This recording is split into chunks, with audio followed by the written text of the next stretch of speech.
A Garage Geek 2-in-1. Hi, welcome to Garage Geek. It is a rainy, kind of overcast, rainy Saturday morning. Last night I did my Friday night chat and I forgot that I had gotten some albums that I ordered. Now, I don't often buy new albums, so this is kind of a momentous occasion. There was a sale, I think it's the Sound of Vinyl, and I'm on their chat list. So they send me texts and they were having a $15 sale. Now, a lot of the albums are already sold out, but I got a couple of albums that really interested me. I did go ahead and buy two at full price. One is a gift for my husband's birthday, which is coming up. And so I'm not going to show that one. So I'm going to show the ones that I got for $15. There were two of them. Now, I bought this Patsy Cline Pink album because I love Patsy Cline, and I thought for $15, this is just a gorgeous showpiece. And I love Patsy Cline. I listened to her Greatest Hits CD like so many times when I was young, and that music is just in me. Look at this gorgeous vinyl too, right? It's white and pink. I love it. Okay, so that was my first $15 buy. What do you think? Brand new pink and white vinyl. I'm trying to get this thing smoothly back into the sheath, but it's not going in. Okay, next is an album that I've been on the lookout for a while, and I didn't realize that it's not an actual album. It's James Brown, In the Jungle Groove. You might think, why would I want this? I think that cover is stunning. And yes, it's dirty and filthy. It looks like he's in a jail.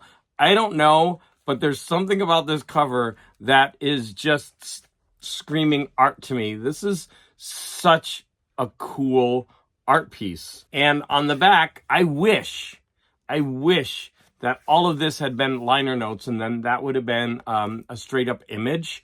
I just think that would have been a much better back. Now, this is one of those albums that is a cardinal sin for me, and that's two albums inside one sheath. I keep saying sheath. What do you call it? Inside one album thingy holder. And I hate that. But I knew that before I bought it. But I wanted this so much, and it was $15. Reading the liner notes, I found out that these are all just like B cuts and things that didn't make other albums and remixes. I'm totally fine with that. I also realized that I had listened to this before because there is a beat from one of Sinead O'Connor's song that she sampled from this, and it comes from I Am Stretched on Your Grave. But of course, James Brown did it first. She sampled it.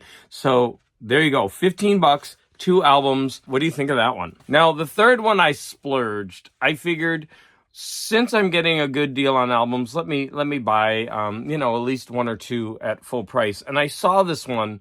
I mean, I wouldn't have done that unless I saw an album I was particularly interested in. And I found this Spook-a-phonic Halloween Hootenanny. And I guess it's from a short-lived Rob Zombie record.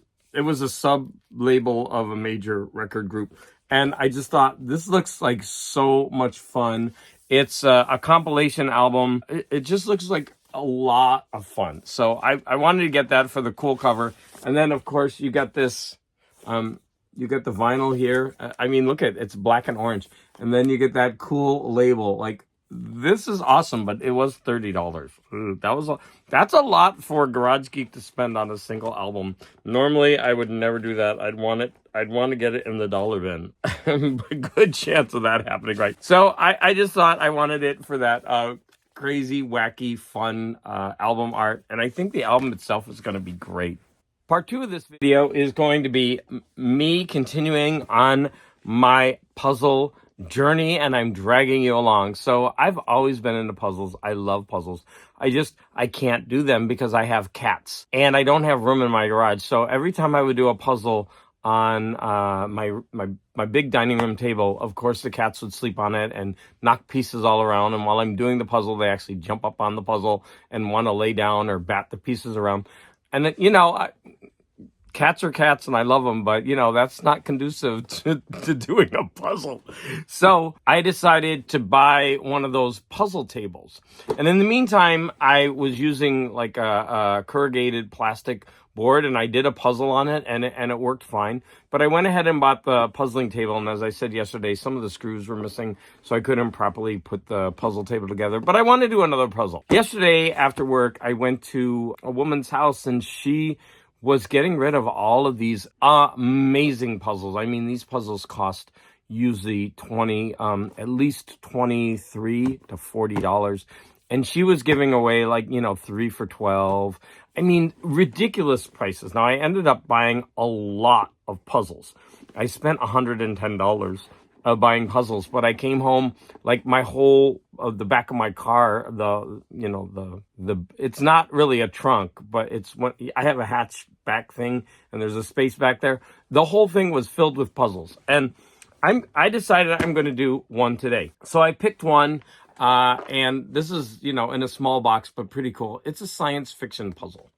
Now, I'm going to put the camera over my shoulder and film myself. And I want to time myself, not because I'm going to speed through it or anything like that. I'm going to enjoy doing this puzzle. I'm not going to stress myself out, but I genuinely want to know how much time it takes, because there are puzzlers online, and I just watched one this morning, and she did a 1,000-piece puzzle in under 3 hours, and I'm just like gobsmacked that you can get a puzzle done, a 1,000-piece puzzle done in that short of a time. The one that I did, which I'll flash a picture of, it took me 2 days, I think, or maybe more. I don't know, but I mean, granted, it was 3 colors, and it was so difficult. But I don't think I've ever done a 1,000-piece puzzle in under 3 hours. I'll see you again in hopefully 3 hours. I don't know. More likely, I'll see you in 2 days. Garage Geek is back, and it's actually about 9 hours later. I took about 7.5 hours to do that puzzle. It's way off the mark of what the YouTubers are doing, 3 hours. I can't believe it takes me so much longer to do a puzzle than the people online. I guess they do a lot, and this is a justification. But the thing is, I enjoyed the time that I spent on that puzzle, and the time flew. I actually filmed the entire thing, but when I watched the footage, I realized that, it was all cut off. The puzzle wasn't centered right. It was mostly me leaning over the puzzle. It wasn't a good view.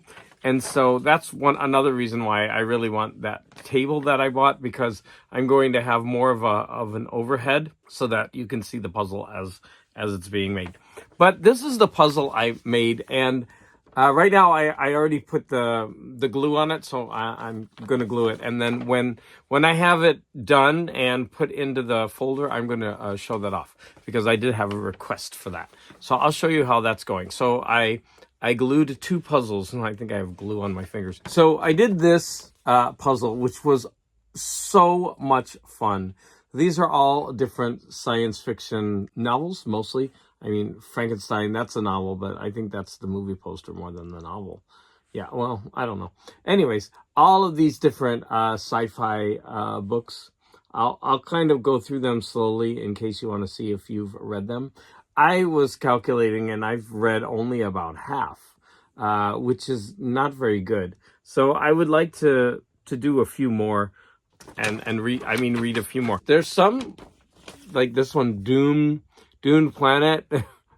Look at that crazy cover. I'd love to have that. And I bet that Solaris one is really difficult to get, because his stuff is expensive to try to buy the vintage ones. But yeah, it was a really fun puzzle, and I'm actually going to go ahead and show the image of it. Like I said, it took me about 7.5 hours to do. It took me 20 minutes just to turn all the pieces over and then put out all of the edge pieces. I've always been a try not to look at the poster or the box person to try to do puzzles. But all the speed puzzlers online, they always look at the box. In fact, they buy little box holders so that they can hold it up and be able to refer to it. So I'm wondering, what do you think about that? I mean, I think a true puzzler should not look at the box, because you're trying to figure out the patterns And once you do get something to fit that you've been working on for a while, it's kind of like an epiphany, and it's like this really good feeling. But I did look at the box and the poster for this one just because I wanted to get that experience that the puzzlers are doing. So my part 2 of this video, even though I went on and on about it, is kind of a bust. So today, while I was puzzling, my DCBS order came in, and that's my discount comic book service order. That's where you can order comics about 3 months in advance, and so you get a discount. Now, I cut way back on my order, and I'm trying not to order so much, so my haul is not going to be that large. Now, the first one I was surprised that I actually got, because I'm trying to stay away from modern collections because I'm just running out of space. But I did get this DC Finest Batgirl, Nobody Dies Tonight, and this is from 2000 to 2002. And already as I was looking through this, I wasn't a fan of the art. I'm going to read this with an open mind. Speaking of that, one of the ones that they did was Miles Morales, and then I believe that came out of Ultimate Spider-Man. This is a new line of Epic collections, but they're called Ultimate Epic collections. And basically they're just repackaging things that they already put out and putting it under the Epic line. Now, what I don't like is that this only has 13 issues. So it's very slim when you consider these collections. But I did want it because everything that I've read from that modern kind of reboot is really good. Now, the art in this is, I think, by Bagley. And I'm not a big fan of the art either, but I think the story is going to be good because the one with Miles was amazing. And so I'm really looking forward to reading this one. Another DC Finest that I got was this Peacemaker. Now, this is another thick one. And this one goes from 1966 all the way to 1993 because, of course, there was a lot of gap in there. And so you're going to get a lot of really interesting stories, I think, from... Oh, the 1966 ones are, and they're not that many. And then it jumps into the 80s. And so, I don't know, this could be a really mixed bag. The next one, I'm kind of cringing. I probably shouldn't have bought this one. I think I did it because I have most of the other ones. But it's Wolverine, Law of the Jungle. I mean, look at that cover. This is from 2002 to 2003. It's volume 15. But look at that.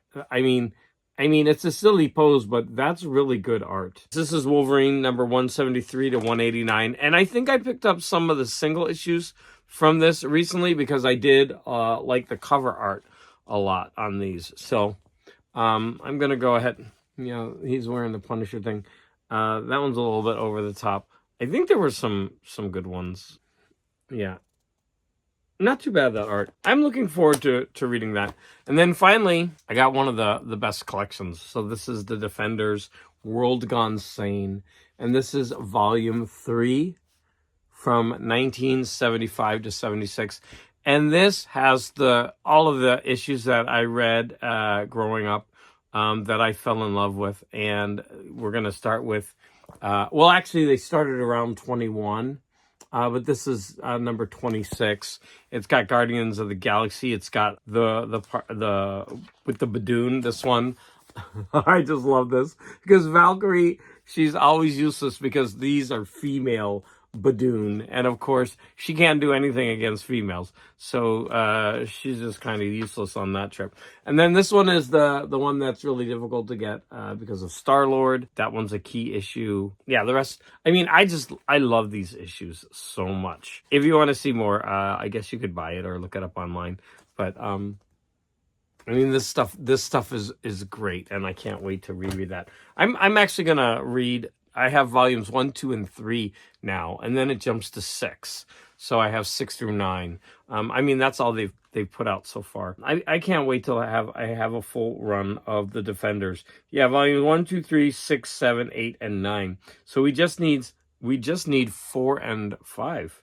And we'll have a complete run of the Defenders. Now, in addition to these, it's actually quite a lot that I got.